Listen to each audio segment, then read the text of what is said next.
আর্জেন্টিনাকে নাকি ফিফা কিছুটা আনএথিক্যাল বেনিফিট দিচ্ছে। যদি সেই আনএথিক্যাল বেনিফিট থাকে তাহলে সেইটা তো ইউএসএ কে দেওয়া হয়েছে।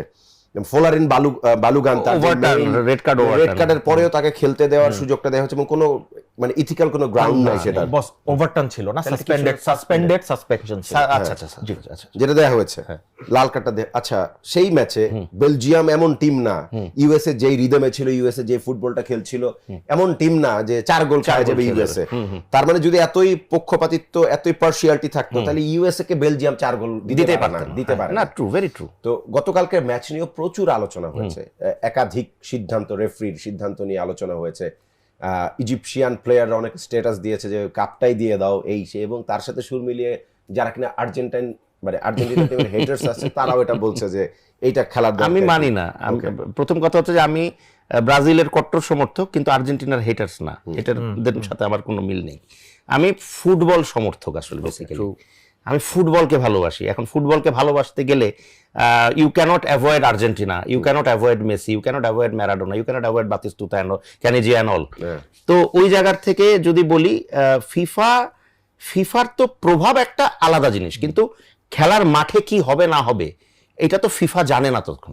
হ্যাঁ, যদি এখন অনেকে বলে যে হ্যাঁ রেফারিকে ইনস্ট্রাকশন দেওয়া থাকে, এই থাকে সেই থাকে, এগুলো আমি একেবারেই ফালতু লজিক আমার কাছে লাগে সত্যি কথা। কিন্তু হ্যাঁ, একটা প্রশ্ন এমনি মনে জাগে যে খেলা তো অনেক হলো, প্রায় অনেকগুলো খেলা হয়ে তো আমরা কোয়ার্টার ফাইনাল স্টেজে চলে এসেছি, আর খেলা আছেই কয়েকটা। তো এতগুলো খেলার ভেতরে শুধুমাত্র মিশর এবং আর্জেন্টিনার যে খেলাটা কালকে হলো এইটা নিয়েই কিন্তু একটু কথা বেশি হচ্ছে, বেশি বিতর্ক হচ্ছে। হ্যাঁ, তো যা আমি বলবো না যা রটে তা কিছু বটে, এখানে রটানোর কিছু নাই, ঘটানোরও কিছু নাই, কিন্তু আমার কাছে মনে হয় না এটা হতে পারে একটা ফ্যাক্ট, মানে একটা হয়েছে মাঠের মধ্যে এরকম সিচুয়েশন তৈরি হয়েছে।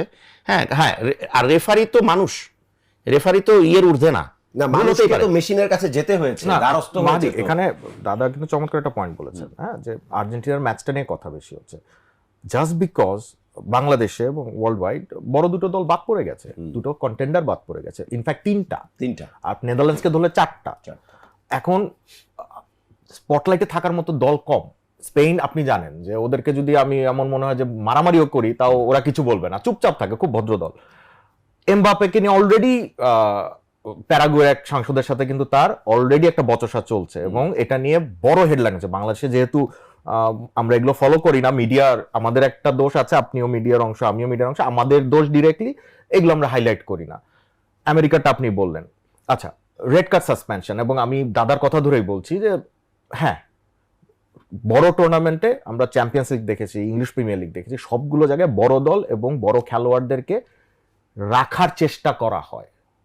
আপনি দেখবেন লা লিগা, এল ক্লাসিকো আমি আপনি মিলেই বোধহয় 15-20টার বেশি কভার করেছি, দেখেছি 50টার বেশি, দাদা আরো বেশি আমাদের থেকে, আরো 2 প্রজন্ম আগের উনি আরো বেশি দেখেছেন। আপনি বলেন এল ক্লাসিকোর ম্যাচে শুরু থেকে শেষ পর্যন্ত হিটেড ম্যাচ হয়, মারামারি হয়, হুট করে রেফারি কি লাল কার্ড দেখান না, অনেক পেশেন্স থাকে, ইনস্ট্রাকশন দেন, ওয়ার্নিং করেন, নাম্বার 1। নাম্বার 2, যে কোনো ইংলিশ প্রিমিয়ার লিগের বড় ম্যাচে আপনি খেয়াল করেন, সিটি ডার্বি হোক, আর্সেনাল টটেনহ্যাম হোক, মার্সিসাইড ডার্বি হোক, চট করে একটা রেড কার্ড বের হয় না কেন? কারণ ওই খেলার যে মর্যাদাটা, খেলার ডিগনিটিটা নষ্ট করছে। কিন্তু এখানে আমি একটু খেলাটা হচ্ছে প্রথম কথা হচ্ছে লিগ ম্যাচ, এটা ওয়ার্ল্ড কাপ, আমি এখানে আলাদা করে দিব সবাই। জি, যতই হাই ভোল্টেজ ম্যাচ হোক, একটা মানে ছোটখাটো, আমি ছোট বলবো না আগেই, কারণ এটাই সত্যি কথা, কোনো দলই ছোট না, নাহলে ওয়ার্ল্ড কাপে কেন এসেছে। তারপরে মনে করুন যে কথার কথা একটা কাবো ভার্দে ভার্সাস তিউনিসিয়ার খেলা হচ্ছে, তাও আমি বলবো ওটা ওদের থেকে বড় ম্যাচ, বিকজ এটা ওয়ার্ল্ড কাপের ম্যাচ। আচ্ছা, ওইখানে বার্সেলোনা এবং রিয়াল মাদ্রিদ যদি ধরি, বা ম্যান সিটি ভার্সাস আর্সেনালও ধরি, তারকায় ঠাসা দল, দুটো দলই, এদিকেও তারকা এদিকেও তারকা, রেফারির ত্রাহি মধুসূদন অবস্থা, তার সচেতনতাটা ওখানে বেশি, ওখানে চোখে পড়ার থেকে এখানে চোখে পড়ার বিষয়টা বেশি। কারণ একটা কথার কথা যদি বলি, কালকের ম্যাচ নিয়ে কথা হচ্ছে না, at the end of the day Mo Salah অনেক বড় খেলোয়াড়, কিন্তু মেসির মতো বড় খেলোয়াড় না। তো সুতরাং একটা অ্যাডভান্টেজের জায়গাটা, মেন্টাল অ্যাডভান্টেজ রেফারির থাকবেই মেসির পক্ষে, এটা হিউম্যান নেচার। আমিও যদি রেফারি হতাম, ভয় হোক ভালোবেসে হোক, ফ্যান হিসেবে হোক, ফ্যান হিসেবে হোক, একটা যাবেই। এটা আর্জেন্টিনার তো দোষ না। আর মেসি যদি আর্জেন্টিনার জন্ম নেয়, এটা তো আর্জেন্টিনার দোষ না। কিন্তু মেসি যেহেতু আর্জেন্টিনার খেলোয়াড়, মেসিকে সাপোর্ট করা মানে আর্জেন্টিনাকে সাপোর্ট এবং করা। আপনি দেখেন বিশ্বকাপের আগে কিন্তু বিশ্বকাপটাকে একদম তারকা ঠাসা করতে ক্রিস্টিয়ানো রোনালদোর রেড কার্ড সাসপেন্ডেড করা হয়েছে। হ্যাঁ, ওটা দুই ম্যাচের ফিফার suspension রুলে ছিল। আছে, ফ্রেন্ডলিতে রেড কার্ড পেলে আপনি নেক্সট টুর্নামেন্টের প্রথম দুই দুটো ম্যাচ ম্যাচ খেলতে খেলতে পারবেন পারবেন না। কার্ডটা কিন্তু সাসপেন্ডেড রেড কার্ড।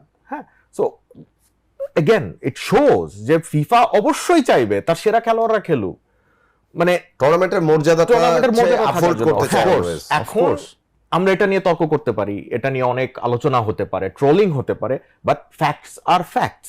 Right. আপনি আমি এই যে দাদার সাথে কথা হচ্ছিল যে আমি ওয়ার্ল্ড কাপ দেখি 94 থেকে, আপনি 98 থেকে দেখেন। 94 আমি অল্প কিছু দেখেছি। আমি 90 অল্প দেখেছি, আমার বয়স 5 বছর 6 বছর। 94 এ 7-8 অল্প মনে আছে, 98 আমার পুরো 98 আমারও মনে আছে। দাদারা 86 থেকে বা 82 হয়তো মনে আছে, 82 না, 86 থেকে ফুল দেখেন।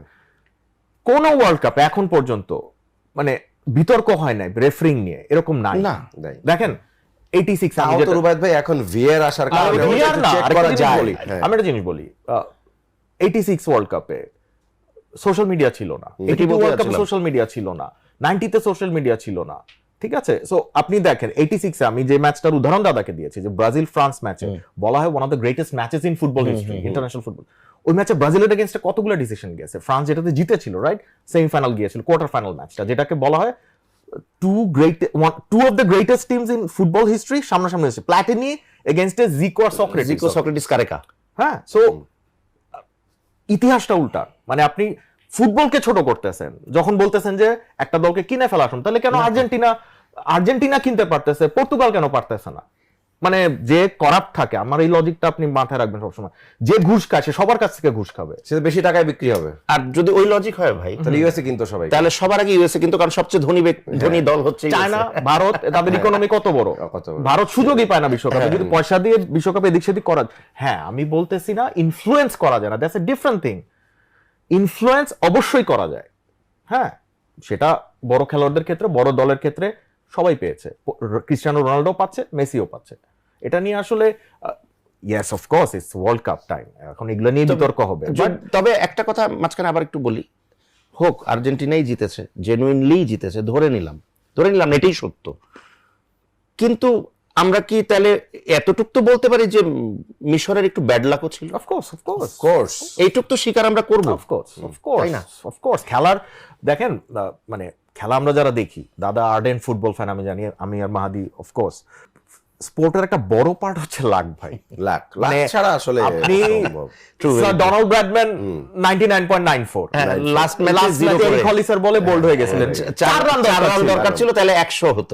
100 গ্রেটেস্ট এভার স্পোর্টসম্যান আপনি যদি বলেন 10 জনের মধ্যে ডোনাল্ড ব্র্যাডম্যান থাকবে। হ্যাঁ, এটা কি বলবেন আপনি? ইটস লাক, বলেন লাক। সচিন টেন্ডুলকারের 13টা 90s আছে, ওগুলো যদি যোগ হতো তাহলে কতগুলো আপনি সেঞ্চুরি কি বলবেন? হ্যাঁ, এবং সাউথ আফ্রিকার কথা আমরা সবাই জানি, ক্রিকেটের উদাহরণ দিচ্ছি ফুটবলের শোতে, বাট আমি লাখটা, যেহেতু বাংলাদেশে ফুটবল আর ক্রিকেটটাই জনপ্রিয়, আমি আরো এরকম অসংখ্য উদাহরণ অন্য স্পোর্ট থেকে দিতে পারি, বাট সেটা কাজে আসবে না কারণ বাংলাদেশের ফলোয়ার কম। বাট আপনি সাউথ আফ্রিকার কথা দেখেন, অস্ট্রেলিয়ার সঙ্গে টাই করে ওয়ার্ল্ড কাপ থেকে বাদ পড়েছিল 99-এ, 1 রান নিতে পারেন। নিউজিল্যান্ড, ইংল্যান্ড তাহলে কি বলবেন ভাই? এটা আপনার মেনে নিতে হবে যে lakh is a big factor, যার কারণে কালকে লিওনেল মেসি কেঁদেছেন ম্যাচ শেষে, এবং ম্যাচ শেষে বলেছেন যে আমার কান্নাটা ছিল আমি পেনাল্টি মিস করে ম্যাচটা যদি হারতাম আমার কারণে। তার মতো একজন বড় খেলোয়াড় যদি এটা বলেন, তাহলে তো ফিফা কিভাবে যদি ফিক্স করতো, তাহলে তো কানতেন না রে ভাই।